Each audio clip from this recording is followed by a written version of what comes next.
What's up, y'all? It's your boy Niner Faithful. How's everybody doing? Look, I ain't gonna lie, your boy hasn't stopped being happy all day. Unfortunately, we didn't put it in the description because when I made the show this morning was before I found out that the rest of the league fucked up and let the Niners sign Christian McCaffrey for 3 more years after this year. 2-year extension. He had 2 more years left on his deal. Man, a happy CMC, I think, is gonna bring a lot of dividends to the Niners this year. We got some Chris Forrester audio to go over. Kyle spoke today. Yeah, it's funny. They give us all these next couple of days. They kind of just give us a little appetizer. Like, oh, here's the press conferences. Oh, here's the practice footage. And then they disappear for fucking 6 weeks. So anyway, we're gonna get to the guards and centers, and we'll get Jason's thoughts on some tackles because Jason is gonna go on assignment for a couple weeks. So let me go ahead. We'll pay these bills, run the intro, and we'll get rocking and rolling. Today's episode is sponsored by Power Brand Systems. Need help getting new customers for your business? Let Power Brand Systems help you grow with their powerful tools. Visit powerbrandsystems.com/Niner Faithful Radio for more info. For the Faithful, by the Faithful, off-season sale is happening now. Save 20% on all For the Faithful, by the Faithful season 1 through 3 gear now through June 30th. Go ahead and visit NinerFaithfulRadio.com/shop to save. Follow us on social media at Niner Faithful Radio on Facebook, Instagram, Tumblr, and TikTok, and at Niner Faithful R on X. If you like our content and would like to support the show, consider leaving us a tip in our tip jar at NinerFaithfulRadio.us/tip jar. Join our exclusive membership community where you get exclusive NFR content not available anywhere else. Join our exclusive chat, 20% off of all non-sale For the Faithful, by the Faithful gear, and much more. Visit portal.ninerfaithfulradio.us/login to join. All right, y'all. Without further ado, ladies and gentlemen, faithful of all ages, let's get the show cracking. Rice has just set a Super Bowl record with 12 catches. He's in motion. Montana, touchdown, John Taylor. Niner Faithful Radio, the show hosted for the faithful, by the faithful, brought to you by Power Brand Systems.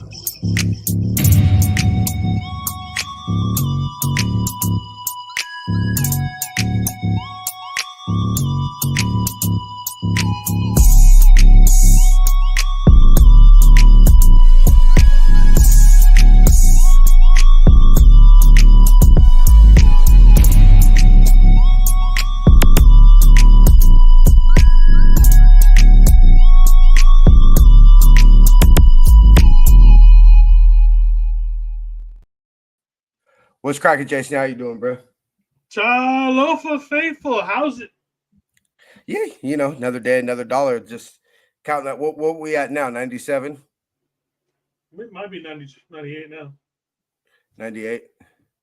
Hold on, let me look at the Facebook. CMC Day.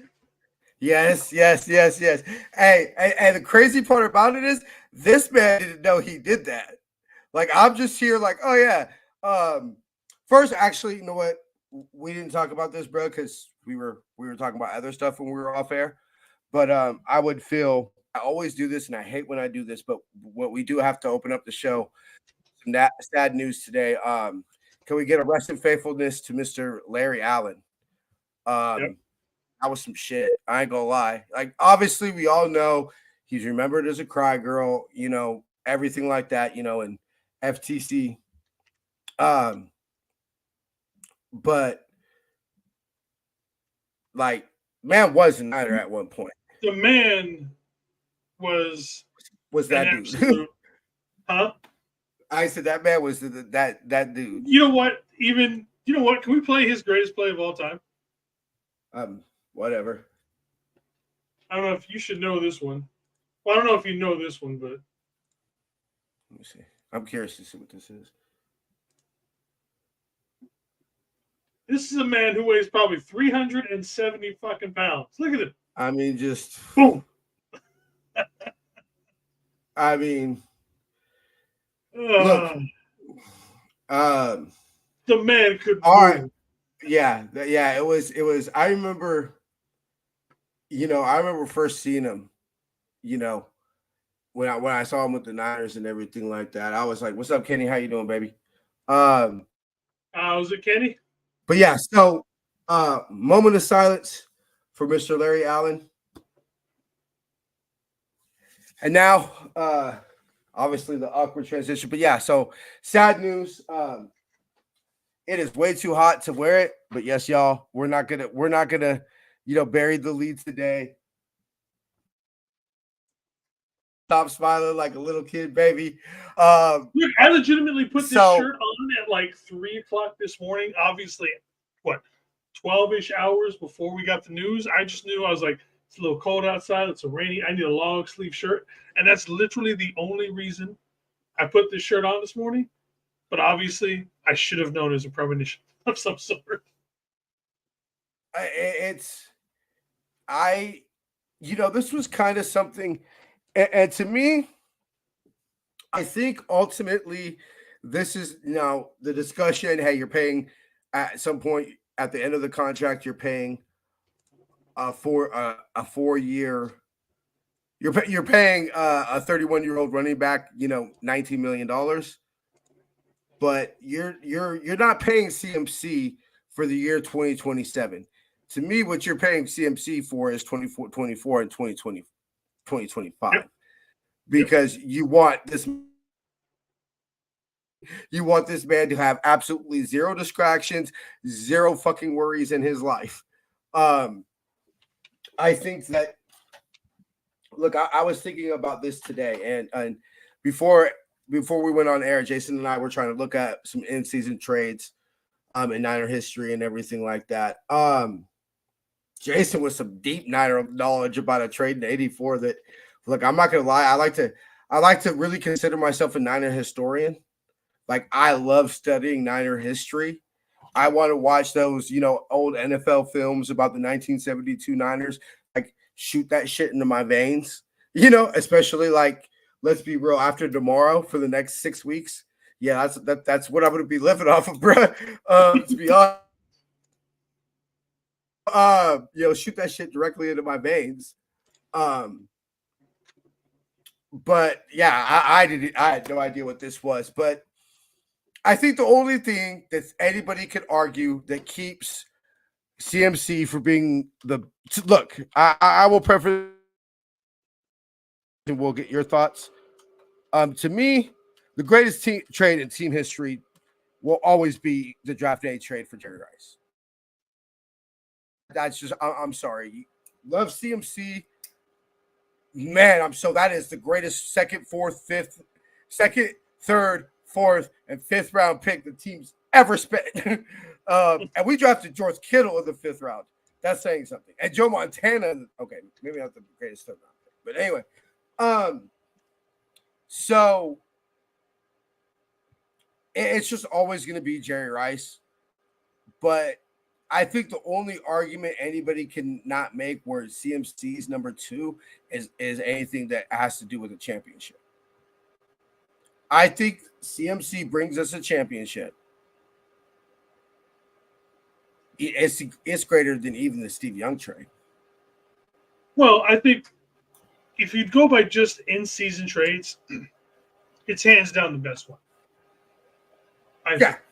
Even with the one we were talking about with Big Hands, I still think that this is a bigger one overall, even though he did win the Super Bowl with them.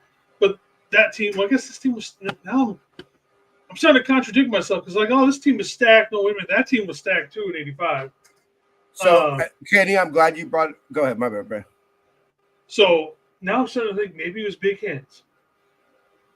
Well, no, okay. So you see, this is referencing a 49er Web Zone article. They have Fred Dean number 1, which, I mean, yeah, give me Fred Dean. I mean, yeah, it's Fred Dean. Not over CMC, but I'm saying, like, yeah, if you exclude CMC, yeah, trading for Fred Dean didn't turn out too bad for your boys. Number 2, they have Gary Big Hans Johnson. Number 3, they got CMC. Jimmy after that, Jordan Willis, Emmanuel Sanders, which, see, that Jordan Jimmy Willis and one, Sanders hook up on that touchdown in the Super Bowl. that's the Those greatest. two go number one. They go up to number one, number two, and you can argue which one is better at that point. Yeah. It's that's automatic. They were one of the this sad far from being the greatest. Less than probably 3 feet. Isn't that kind of funny how? Look, Kenny, I'm glad you brought it up, and this is kind of something I want to do going forward as we look at these players. Is I kind of want to give one question that we have about them going into training camp, or one way that they could get better. That's something that, look, you forgive it because you're like, okay, let me just read this. We'll get to the Logan Thompson signing too here in a second, but the Niners today announced that the team has signed 2023 Associated Press NFL Offensive Player of the Year running back Christian McCaffrey to a two-year extension through the 27 NFL season. 2 years ago, we're ecstatic to welcome Christian McCaffrey to the 49ers, said President of Football Operations and General Manager John Lynch. Since his arrival, he's been everything we thought he would be and more. His versatile skill set has been a seamless fit with our offense. His professionalism and work ethic are exemplary, as I've seen since I've been associated with the NFL. We look forward to working with Christian for many years to come. Okay, so since the 49ers acquired Christian in a trade from the Carolina Panthers, October 21st, 2022, do you remember the 21st of October? Anyway, I know it's September. Leave me alone. Since joining the team, Christian McCaffrey has appeared in 27 games, registered 431 carries, 2,205 yards, a 5.1 average, 20 touchdowns on the ground to go along with 119 receptions for 1,028 yards, a 6.8 average, and 11 touchdowns through the air. The man has scored 31 touchdowns. He averages 1.1 touchdowns a game. I mean, Jason, how much Venmo? I just linked him the shop. Yeah. You know what, Kenny? Message me, bro. I'll hook you up. We'll get you a little discount and shit like that too. Yeah, hit me up, Kenny. I'll get you one. So, you talk about the Red CMC one, right? I'm assuming. Yeah, I think that's what he's talking about. I got you, bro. Message me, Twitter, whatever, or let me know your size and where to send it one, bro, and we'll discuss all that. Anyway, off here. But yeah, so anyway, that threw me off. So that's the one thing I look at Christian McCaffrey when you say, where can he get better? He can cuff up the ball, bruh. And this is not something that let's be real. The Super Bowl,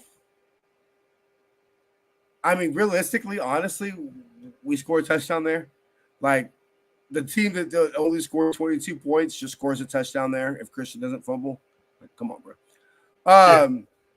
But that Vikings game, I circled that one in that Viking games, and I'm like, yeah, that changed the game right there.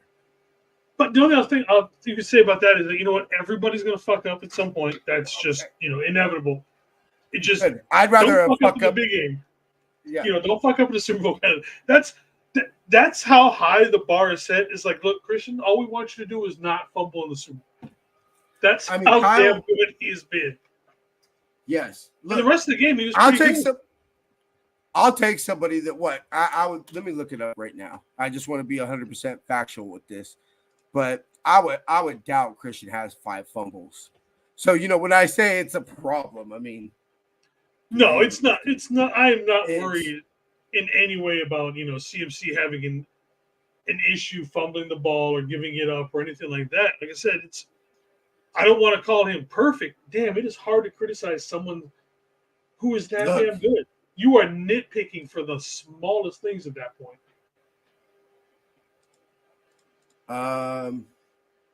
He actually had 3 last year.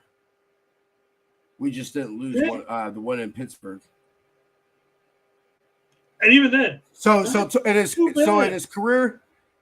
career, he's had 12.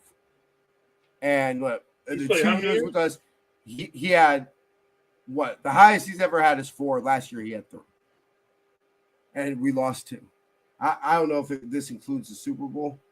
Let me see. No, it doesn't. Yeah, so he had 4 last year, career high. So I mean, yeah, that's what you're saying.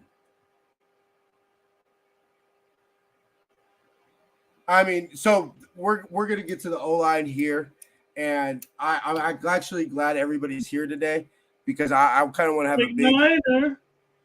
Yeah, my bad. I'm slacking in my Mac and bro. I saw him too. I got it. Yeah. Oh wait.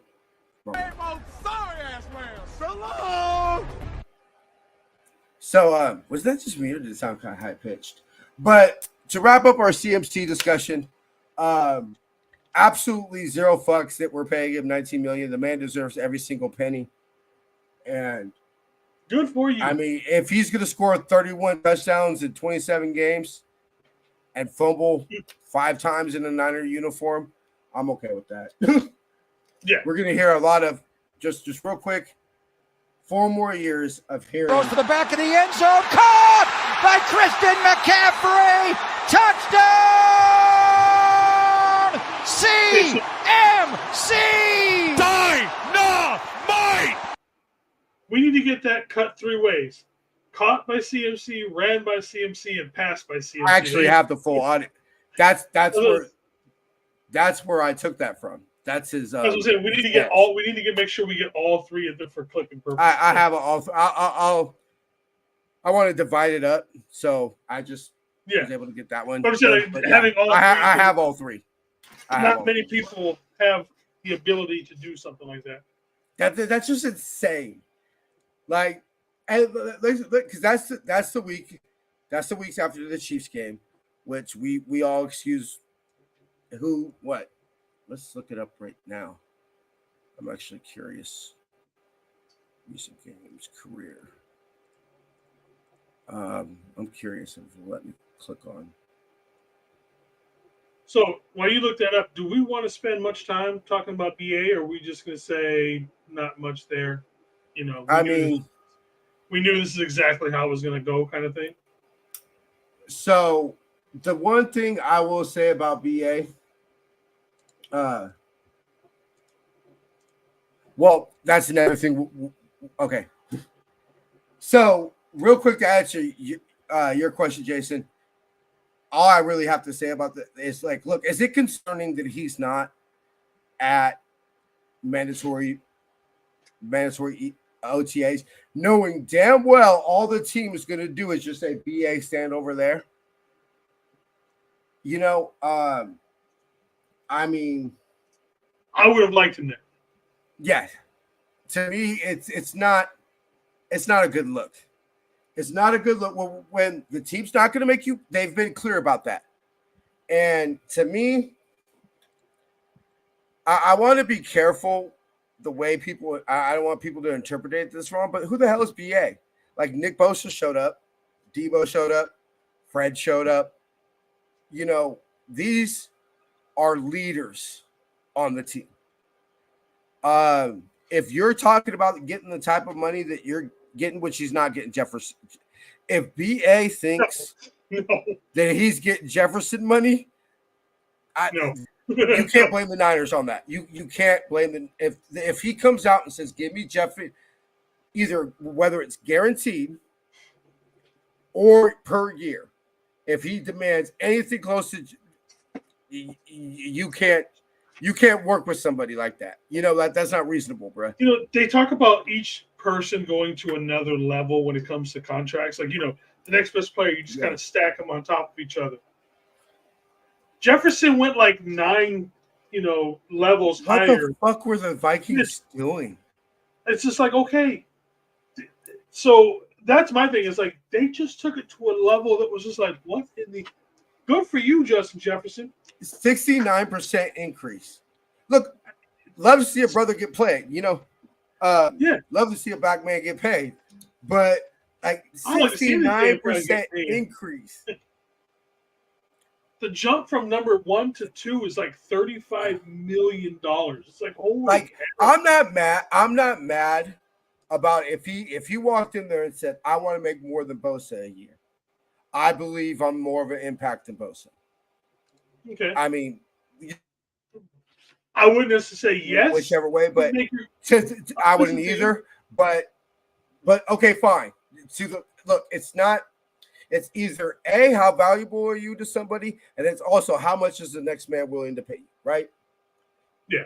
Because if BA walks in and says he wants I would say 32. I would say 32 is about my number. If BA says I want 33, 34, 35, 36, a year? 30. That's what he's going to demand. I don't think I'd go about 30. 30? I'd love 30. Dude, I'd love 30. Me, I'm thinking 4 years, 120, 60 to 65 mil. Why would you say no to that? That puts you just 60, yeah. Okay, so what? So you said and who's number 2? You said 120? AJ, yeah, 420. 120, 4 years. That's 30 a year. Yeah. And you give him 60 what would 125? What would 125 be? 125 would be 31.25. I give him that. If I give BA 125 for 4 years, right? Or find 5 years and you have a year of funny money. However, the contracts find 3 years. Okay, so Kenny says 3 years, 30 mil. I don't think he's going to. 3 years, 30 mil a year. So what? Then you would give it what? You did that. You do what? 50 mil guarantee total? No. So you're doing. Okay, so what if? Okay, so let's all discuss it. I give you 120. What's 125 over 3 years? 125 divided by 3. That's 41 something million. Never mind. Oh, I'm horrible at math sometimes. So 100 total with incentives. All right. So, and I'm just going to play devil's advocate for the health with this one with David. David, you gave BA the same amount of targets as Justin Jefferson gets. Does he put up the same amount of productivity? And I say yes, he does.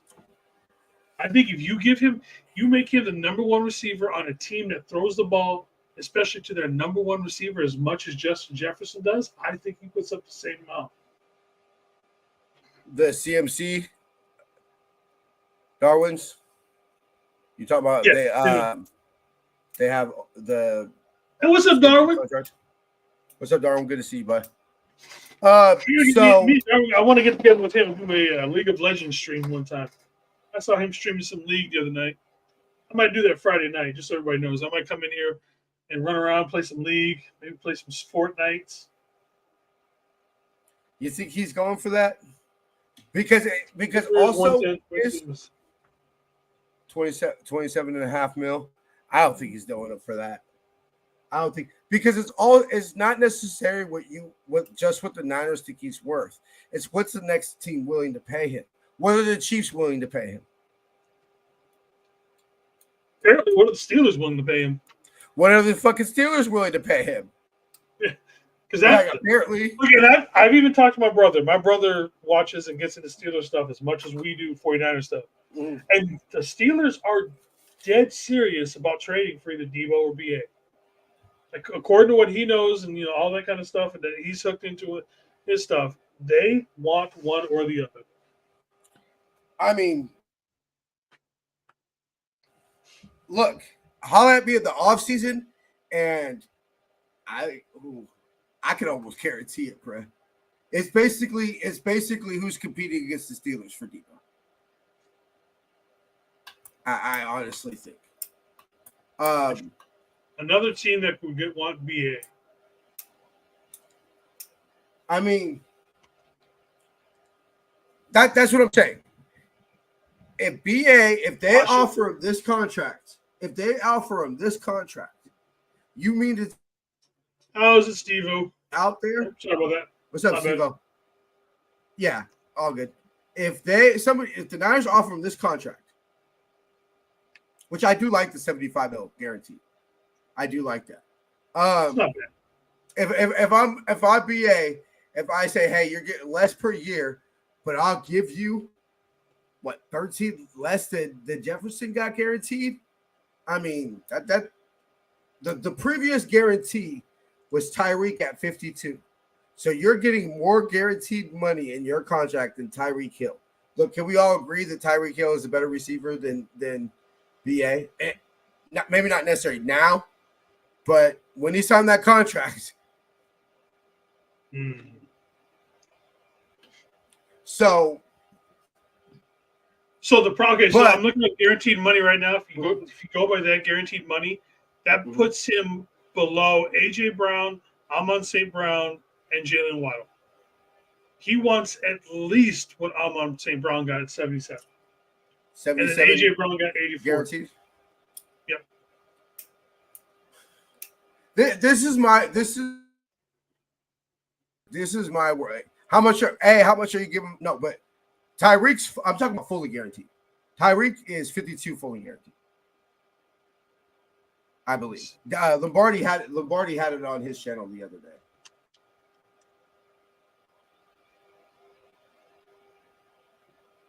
I remember what this fully guaranteed for Justin Jefferson is about $8.5 million. Yeah. What is it for Tyreek? Tyreek Hill.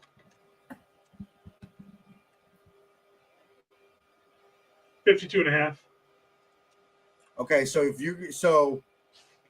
if you're going to, I don't think he takes. Okay, so what do you think he's more likely to take? And then we'll wrap it up after this.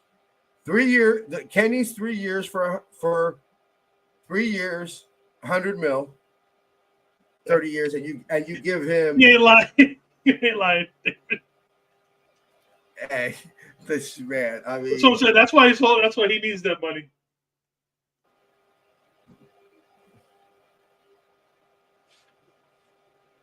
But my thing about this is there a team that are going to give him more than that?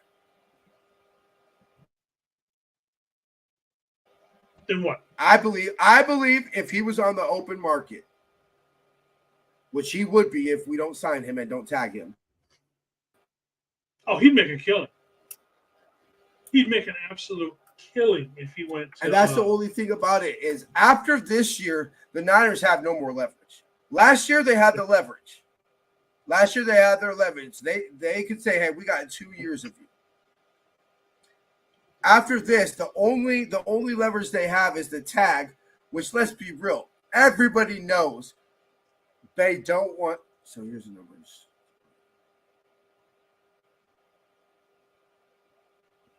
Yeah, but with what Darwin is saying here, I don't think that takes into the account what he does when he doesn't have the ball.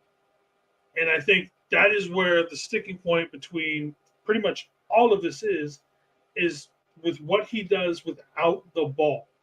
And then you have to project, of course, what he would do if you did give him the ball that 115 times, a season kind of thing. Because we realize that's more than likely BA. Honestly, it'd be better if we had one more year. If next year was his 50th, because then we could really see.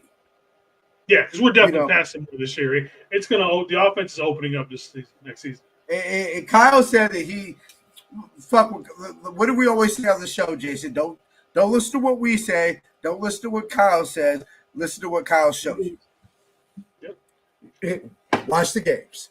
And so we'll see, Kyle. We'll see week 1. Numbers And I think and that's the thing with BA is that he plays in such a bad system for him because he's not going to get the volume to get those bigger contracts. So it's so hard to predict what he would get, if he got all those extra targets and everything else. But then he does the blocking and all that other stuff. He's so much more elite than pretty much everybody else on this list.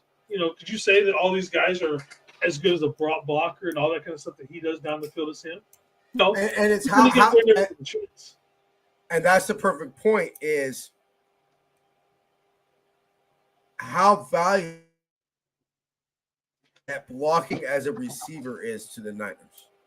Yeah. That's my thing about it is the fact is that, and this is ultimately, I think it'll get done, and we'll move on for this because I do want to play this Chris Forrester audio. Ultimately, why I think it's going to get done is because the Niners have proven to pay their guys. Their philosophy is to draft and develop. You pay your A-list core, and you let your B, C, whatever core go. You pay Fred Warner, A-lister. You pay George Kittle, A-lister. You pay Trent Williams, A-lister. Yeah. You play Juice, A-lister. You let DJ Jones walk. Not saying that was the right decision. I'm just saying you let DJ Jones walk. You let Javon Kinlaw walk. The thing that worries me the most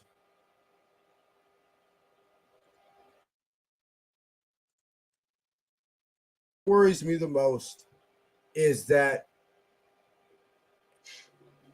they were so sure about Javon Kinlaw replacing DeForest Buckner. Yeah. They've been the tight end 2 / George Kittle replacement. Let's be real, since George Kittle signed his contract. You get so we can replace this. We can replace it with future. Oh, I can coach this up. I can coach somebody up versus the real deal thing that we've seen since and you've known what he is and his worth ethic and everything since the moment because you drafted him. Anyway, that's where I want to really get to right now. Jason, you messaged me something that's kind of been on my mind, and I kind of agree with you. This signing right now tells us there's a problem in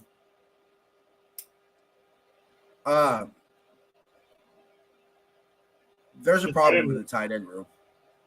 I do believe that they're beginning, and I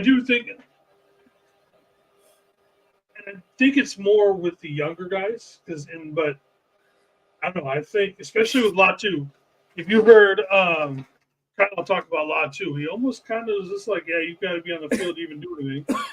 So I don't know. There's just something about the way he said that, and then bringing in someone who Logan Thomas, especially Logan Thomas 4 or 5 years ago, Logan Thomas was a damn good tight end. I think he's still like 50 some odd catches this year or last season, so he's still pretty good. But to me, he almost defaults to number 2. If you look at his production, I mean, this is why I did it. Oh, what's our 53-man prediction for every position group in fucking May? Because Logan Ryan's making this roster, or Logan Thompson. Yeah, is making the roster. He's too good of a player to not make the roster. So that's bye Cam Watson, like for sure. Like, or at least I don't see him making this roster. More, I mean, I didn't see him before, but with this addition, I really don't see it now. This was, I believe, this was a reactionary because they're not satisfied. They're not happy that he hasn't been on the field all offseason. Yeah, I agree. I agree 100% with that. I think that's what this is.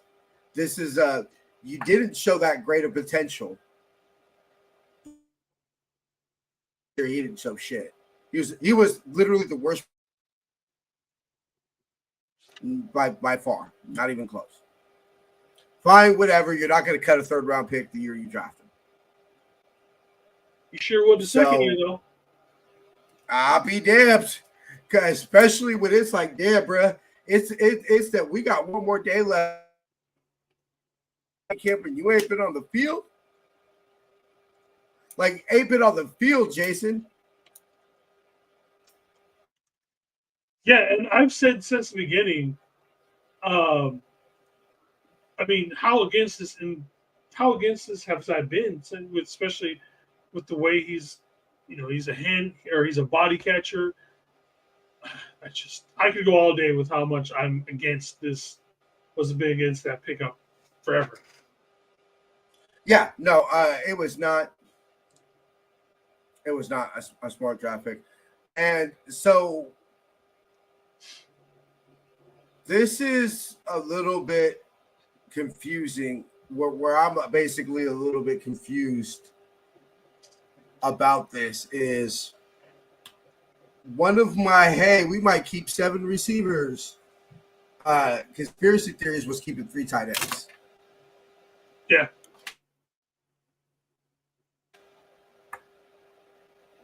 Lahu, for real. David ain't never lied. I like that one. Cam Lahu. Hey, bro, maybe I should make I wouldn't wear t-shirts like that at camp. That'd be I like Kenny's drop 2. Drop 2. Hashtag drop 2. So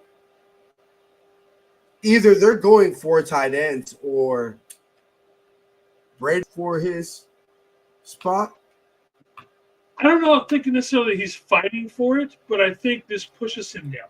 In my opinion, I truly do think this pushes him down a notch. I still think that he could definitely be on the team. He's got to beat out Sherbert. I think he'll beat out Sherbert. I think it is. So then it's basically, do they feel like they? So maybe they're not going to go with 7 receivers. We'll have 40 days to obviously think about this, before we get into our preview show. And well, actually, I believe it's 1, 2. Let's see. 4. Hold on, give me a second. 4, 5, 6, 7. 7 weeks. We doing our preview show. Yeah, this is definitely something that's a little bit concerning. Not gonna lie. Lastly, so y'all saw the thumbnail. Let me go ahead and pull up the team site to get the roster together. First, I want to play the audio I have of Chris Forster speaking about basically why we don't draft in the first round. I don't know about that's for John and Kyle for the most part. My personal opinion, this is my personal opinion. If they ask me, invest in guys that touch the ball, guys that can touch the ball and score touchdowns.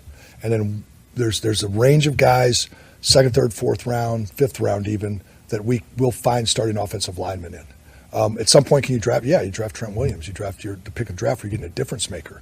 But there's guys that can make a difference that touch the ball well into 2nd, 3rd, 4th rounds, or 2nd, 3rd rounds at least, and definitely in the first round. That guy that touches the ball, it makes a huge difference in the game. The right guard makes a difference. We've talked about it before, but that's where we're able to find 4th and 5th round draft picks. And if they've been, you go find, it's how dominant is the difference between pick, 34 versus pick 54 in offensive line play. And that's what you're trying to balance all the time. So will we best available player, all those types of things? Definitely will. And were we possibly ready to draft guys higher in the draft? Yes. But if there's somebody that can touch the ball and make plays, in my opinion, you asked me, Chris, do you want him? I want the guy that touches the ball for me, because I think we can develop those players much more readily and have developed those players through the time, because we do have a specific things that we're looking for. We know what we're looking for through the course of time. That's the advantage of being together with Kyle for so long, that we kind of can pigeonhole these guys. Are we always right? Heck, no, we're not always right. And nobody is on anything. So, yeah, could you put 5 first-rounders across the front? I don't know that we have to have success, and it hasn't been that case as far as running the football and protecting the quarterback. Do we have – yeah, we don't have 5 first-rounders, so there's always going to be that. But the fact that you can throw a short pass to Debo, even though the right tackle's getting beat, it ends up being a 60-yard touchdown. So, yeah, the right tackle could block somebody, but if the guy gets tackled at 5 yards, you don't have the 60-yard touchdown. Boy, that right tackle did a great job. What's it matter if the guy touching the ball can't take it to the house? So there's the trade-off, and you're constantly playing that game. I mean, I get the point. How do you feel? I understand the point that he's making, and it's a valid point. But I also think it's, what came first, the chicken or the egg? If you give Brock a little bit longer to block, to throw the ball, maybe he could find a lesser receiver, down the field who can make, who could possibly break it. But like I said, I'm not arguing with what he says. It's just in the way I would build a team, I would put more stock into an offensive line, personally. But again, I completely understand his point. I do believe it's a valid point to have. The problem I have of this philosophy is the attitude of saying, hey, well, you can go and you can develop guys, right?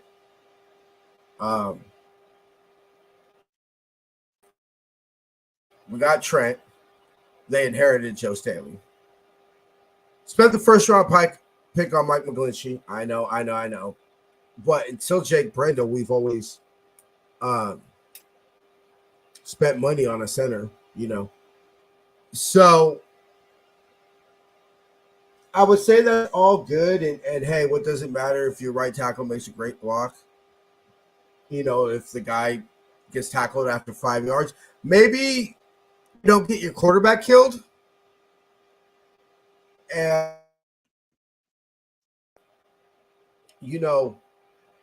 there were a couple moments last year where we clinched our buttholes. Arizona comes to mind when he played in Arizona and he got that stinger. Well, it was like 2 weeks in a row or 2 out of 3 weeks in a row.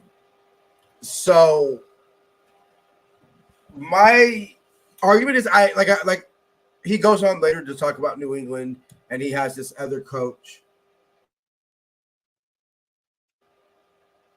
He has this other coach look at New England and he's like, wow, as long as 12 is their quarterback and he's throwing them Rodney Moss and Welker, it doesn't matter who these 5 guards are. Yeah, but but they haven't been great at developing those guys. I feel has been the problem. But I don't think they're necessarily looking for great. They're looking for good enough. Are we good enough on that line? Which, again, look at what Kyle has done, not what he says and all that kind of stuff. Yeah. We are good enough because we went to the Super Bowl. We had a number 1 ranked offense, all that kind of stuff. So this coaching staff is not worried about the offensive line. They are okay with running it back. We did small improvements. Whether Chris Hubbard will be, the replacement, can he beat out Colt McKivitz? Will Dominic Pooney beat out, John Feliciano for that guard position? Will Feliciano move over to center and beat out Brendel? So I get it. Just wish we would spend a little bit more time on the offensive line. When the team's 2 Super Bowls. Okay, Super Bowl in 2019, you could legitimately make an argument to say that Jimmy was the number 1 issue in offensively in the Super Bowl in 2019, or at least in the fourth quarter. But I will admit that.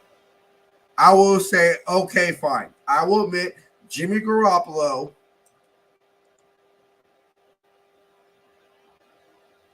look, I mean,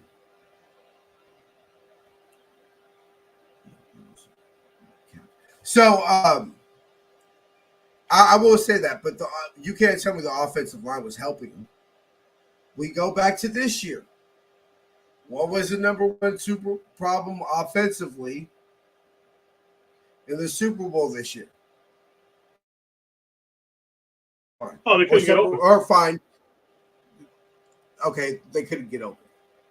I believe if you okay, so let me rephrase this, or let me say this. The one thing that we saw different than we saw the rest of the season, like I said, I thought the defense looked very similar to what they did throughout the whole year, if not better. The difference of what we saw offensively was our receivers not making plays. Not getting open to lessen the box against teams. Those things didn't work. But the number one issue was because when you go back to third and 4, right? Fine. Over the course of the games, it was an issue with our receivers getting open against man coverage. BA was open. That's the game-winning touchdown right there from a Niners perspective. From the offense's perspective, BA was open. Brock hits him. The offense walks off the field saying, we've done our job. It's on the defense to go win us the championship now. Right? We can all agree to that? Yeah. So in that specific play where you could talk about a play in the first quarter all you want, it doesn't matter. You score a touchdown here, 85% likely going to win the Super Bowl. Or really, ultimately, when it comes down to the chances of making it to versus not making it. That's probably your chances of winning the Super Bowl, since you said the Chiefs said they would have gone for 2 anyway. Yeah. And we know Kyle wouldn't have gone for 2. So the issue on that play, which if we complete it, we don't talk about anything, was our offensive line. It was our right guard, which, by the way, was a 5th-round pick. Wasn't Aaron Banks, which I'm sure he had his place in the Super Bowl that he would like to have back, but it wasn't Aaron Banks who was what? A 2nd-rounder. Now, I do agree with him when he says, and I, like I said, I understand the philosophy. Look, this receiver, Debo, BA, aren't going to be available in this, in the 3rd, 4th round. Hell, what T.O. was or maybe John Taylor, but anyway. So ultimately, let me be. We're not necessarily going through player by player and giving you individual analysis here, but I'll start it off with this, Jason. What to you is our best starting on paper, our best starting 5? Best starting 5. Obviously, Trent and Aaron on the left side. Let's be real. Our best starting center / right tackle. Yeah, we know tackle and left guard. I guess you would say I would almost want Feliciano, Pooney, McKivitz. I think ultimately, maybe not day 1, but is it boring, Kenny, or beating the Niners twice? I mean, it's boring for us because he kicks our ass, but I mean, you can't deny how good he is. You know what I mean? No. So anyway, I think at the end of the year, you ask me week 16 or week 17 against the Lions, who's the offensive line, I think it's probably the one you're mentioning. Honestly, I think that because of the Spencer Burford situation, they'll be a little hesitant to start pruning off to start the year. Mm-hmm. But I think by the end, especially if Jake Brendel ends up deteriorating or not deteriorating, but continues to trend the wrong way. And your idea is Because we're basically saying, hey, yeah, Feliciano at right guard fixes the right guard situation. It's about what is the bigger issue, right guard or center? In my opinion, I think that's what basically boils down is if Puny is ready, and I think as soon as Puny's ready, they're switching Feliciano over to center. And you're going to I can see that. I can see that. And I do agree. I think center overall is the bigger issue. I know that I've heard some people saying for some trades via, Laken Tomlinson in 2017. I don't believe there's a situation where I don't know of a situation where a team's going to be like, yeah, this first get rid of him. And I've talked to some people about Laken Tomlinson, and there's some people out there that say, look, good player, but clearly I think the Niners agree with him is that you look a lot better when you're playing next to Joe Staley and Trent Williams. Well, yeah, I think that's an easy one. So, which brings it up. They re-signed Eric Banks. I think they should. I think I think he should be a centerpiece for what we've got for this line going forward. I mean, I say we kind of have to in a way because we're going to go out and draft a guard again this year. And you're gonna go out and you're gonna draft 2 guards within 2 years. Let's be real. I ain't like it's gonna be first rounders, right? Like we're pretty sure. So you're just gonna go out and Pooty's gonna hit, and he's gonna be our starting right guard, and you're gonna be able to replace the starting left guard. In a year that, let's be real, we might have to replace our left tackle. Yeah, it's kind of do it now or never. That was my thought.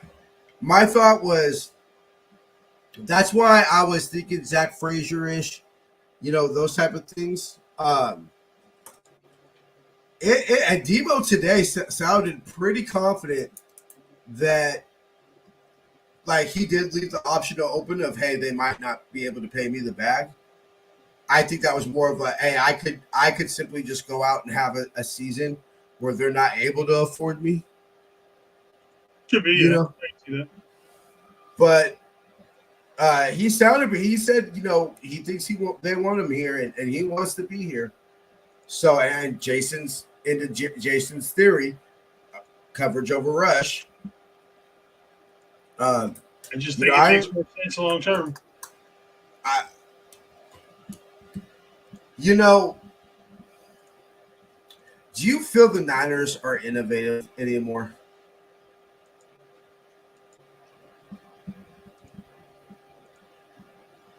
Like, honestly, like I'd have to see what they come out with next year. Obviously, if you ask me, was it last year? No, not last year. Last year, I think a lot of people got caught up to a few things, and I think that Kyle was bringing things in from other coordinators. So let's see what the wrinkle is now that he's got some new toys to play with. And also what I'm curious about too is, and when I say about that is, and even defensively, is because, let's look at the football John Lynch, cut his teeth in and everything like that. John Lynch developed his football philosophy. He even admitted, he said, 3 Mississippi is a lot easier than 5 Mississippi. So build the D-line. And with you saying, and what I'm saying is this, is that as we look at trends in the NFL, Jason, do you think it's going to be trending more towards a passing league or more towards a running league? It's been trending towards that way for years. I mean, yeah, obviously. It pretty much basically since the 80s, always has, since Bill Walsh, basically. Yeah, but I mean, this offense gets more. I think this offense is going to get more pass happy. I do too. But, and that's what I'm saying is, I just, we've seen them invest in the secondary. They clearly invested in the secondary, both in the draft and free agency this year. So maybe they're waking up to it, but I'm just Trent Debo. Well, Juwan signed his 2-year contract, so Juwan's going to be here next year. Yeah. I honestly think the fact that it's not just his tenure makes me think it's more likely that Debo gets traded, because if you look at one of the people that can set the tone like Debo, it's probably Juwan Jennings. Yeah. So I'm just worried that our philosophy is going to come bite us in the ass next year, and we're just not going to want to make investments in the secondary that it's going to take to keep Demo and Charvarius Ward. Because they're going to have to go, because, it'll be things like, because let's be real, I don't see a world where we can sign defense. So we're going to sign Aaron Banks. We're going to sign Brock, right? BA's number is going to become bigger, right? Then we're going to sign Charvarius Ward and Demo. And on top of that, still keep Javon Hargrave at his 20-something million a year. I don't see how all that happens. And what I'm worried about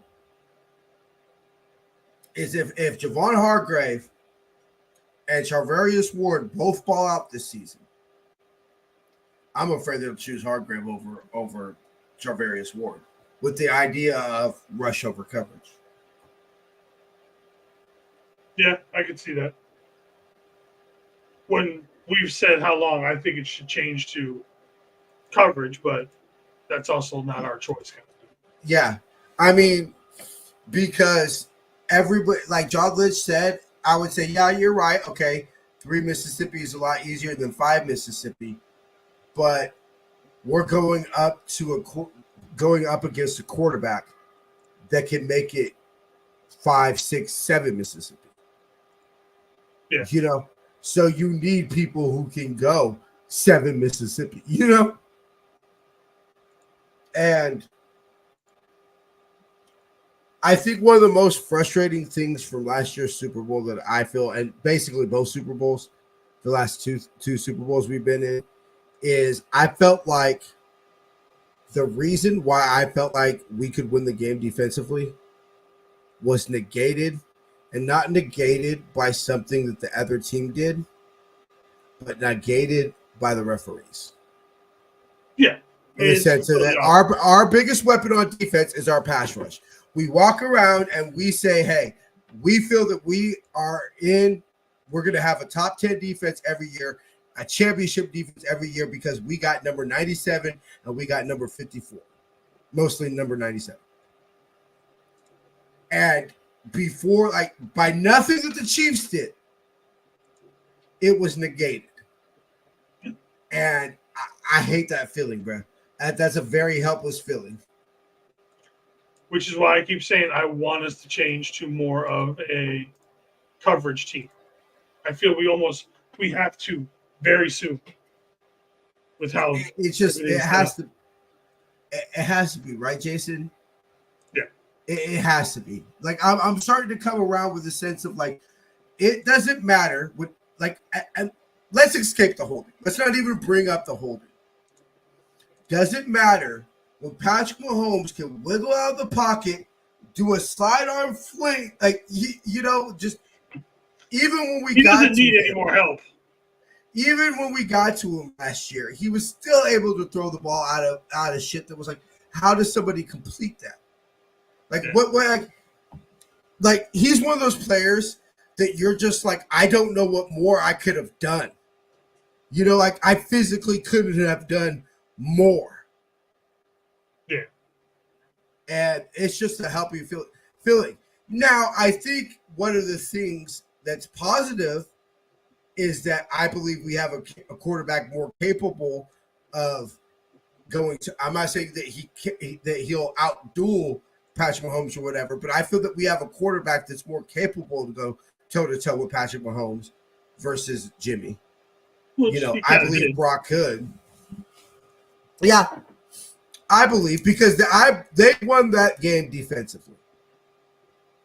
Because I believe if our offense shows up the way that the number one offense in the NFL shows up in the Super Bowl, I honestly don't. I think it's more of a blowout that they made it a little bit more close towards the end of the game. If our offense shows up at like the offense we saw the most of the season shows up, I believe it like a 35-21 game where they scored like 2 touchdowns in the fourth quarter when it was over, kind of situation. So, all right, brother. Well, final thoughts. So, what? Just real quick question. We did. One more quick question.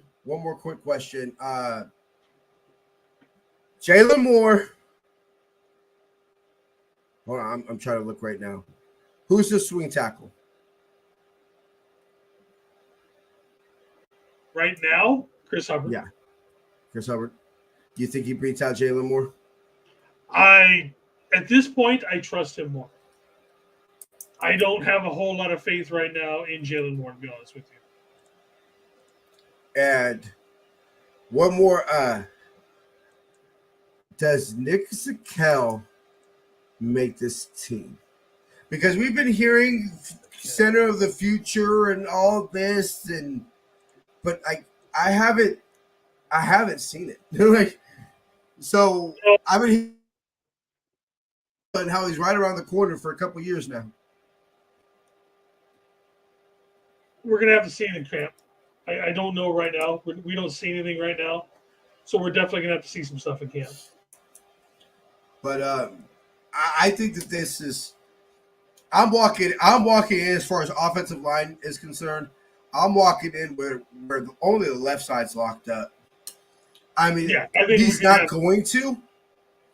He's not going to. But I can see Nugent starting. He's not going to. Kyle's not going to trust the rookie to start at center. But I could see it to being a point where we're like, hey, Nugent's something, bro. He ain't making it into the practice squad. He was a really good college player, so I could see him, possibly making something like that. But yeah, I could be being like the only reason he's not starting is because Kyle won't start a rookie at center. Yeah, I can see that. I can totally see that. All right, bro. We'll see you in a couple weeks. Yeah. It's gonna be more than a couple, but yeah. The next time I will be live doing shows will be come training camp. I might jump on depending on how the weather is this week goes to shit here. But until then, that first week of training camp is the next time out. And then on Fridays, I may be doing some gaming shows here and there. But yeah, because the farmers market's on Tuesday. No more Tuesday show for me for a while. Yeah. So all right, brother. I'll miss you guys. Love you. Yeah. All right, brother. We'll catch you on the flip. All right. Five for Tide. Tell you love. One love, everybody. Yeah. All right, y'all. We appreciate y'all tuning in. We'll see you next week. I'll still be doing the shows on Tuesday, but Jason is going to be taking a little bit of a vacation. Speaking of Tuesday, I shall see y'all next Tuesday. Till then, faith, love, and happiness. Go Niners. Rice has just set a Super Bowl record with 12 catches. He's in motion. Montana. Touchdown, John Taylor. You're tuned into Niner Faithful Radio. The show hosted one faithful, 5 faithful. Brought to you by Power Brands.